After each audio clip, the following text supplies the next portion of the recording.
SAC, this is Crystal Palace. NORAD has declared DEFCON 3. Scramble all alert aircraft. I repeat, scramble all alert aircraft.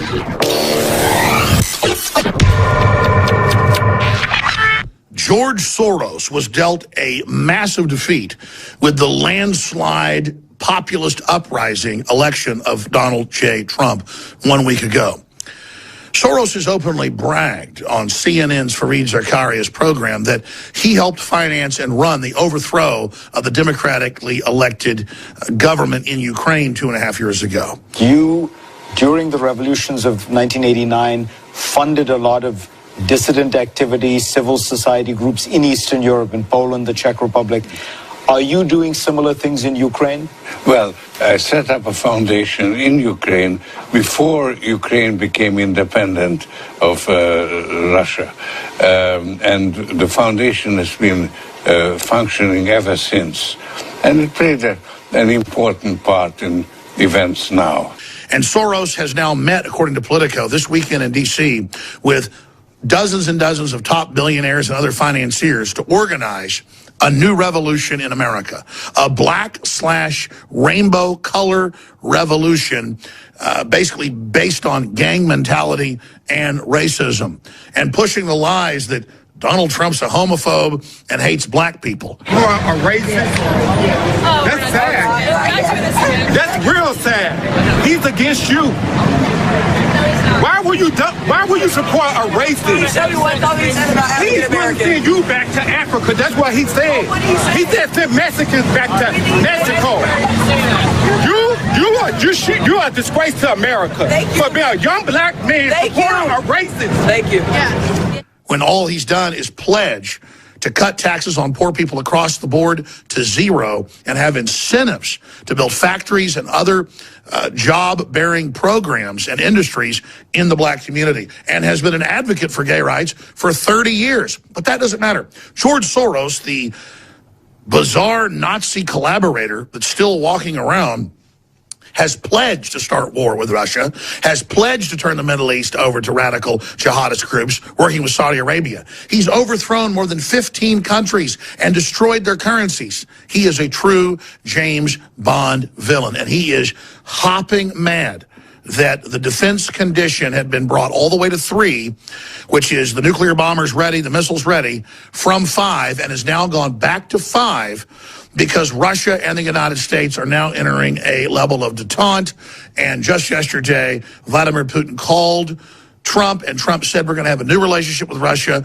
We're going to try to base it on peace, and we're going to have mutual respect and try to work towards wiping out radical Islamic invasions across Russia's border and also the Middle East. Across the board, real political analysts, a lot of top professors and real liberals came out and said, this is a great idea. This is what the world needs.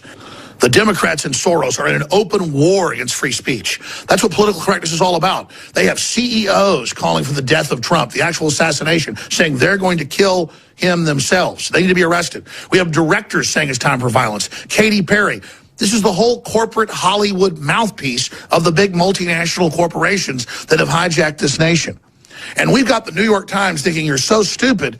They now just don't deny world government, which is admitted, or global governance. They now say globalism never existed and that the Davos group isn't pushing for it when they admit that's their term and their plan for corporate planetary government. We are now facing a common challenge.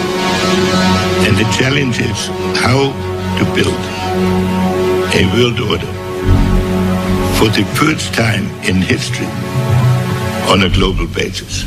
So, in conclusion, ladies and gentlemen, a new world is emerging. It is a new world order with significantly different and radically new challenges. The affirmative task we have now is to actually create a new world order.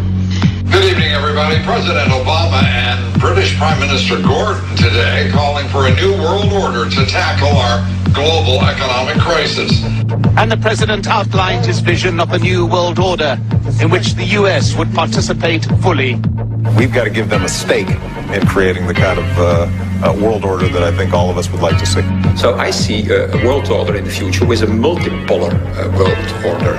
I think a new world order is emerging, and with it the foundations of a new and progressive era of international cooperation.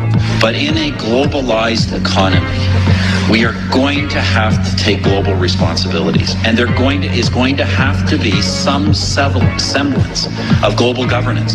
Never before has a new world order had to be assembled from so many different perceptions or on so global a scale.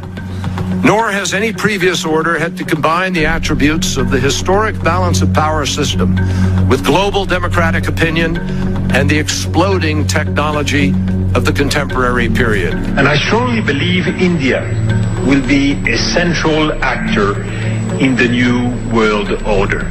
Soros allies like Megyn Kelly have come out and called it the year of the bully concerning Donald Trump, when he has never killed anyone like Hillary Clinton has done.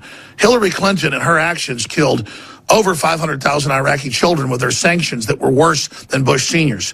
They killed tens of thousands upon tens of thousands in Libya and hundreds of thousands in Syria. All of that was her doing and Obama's doing. But their poor, sad, dumbed-down constituents don't care because they've learned words like homophobe, racist, and sexist. The good news is the same majority of white voters that elected Obama to prove that they weren't racist, elected Donald Trump to prove that they weren't stupid. And they were joined by the largest group of black voters for a Republican since the 1950s, and the largest group of Hispanics as well, which shows no matter what the mainstream media do and how much hate they spew, and no matter how much money criminals like George Soros pump into this, the people of America and the world are waking up to globalism. Russia's pulling out of the corporate New World Order. The UK's pulling out via the Brexit, and we're pulling out as well. It's about sovereignty, it's about self-determination, and it's about standing up to international crime bosses like George Soros.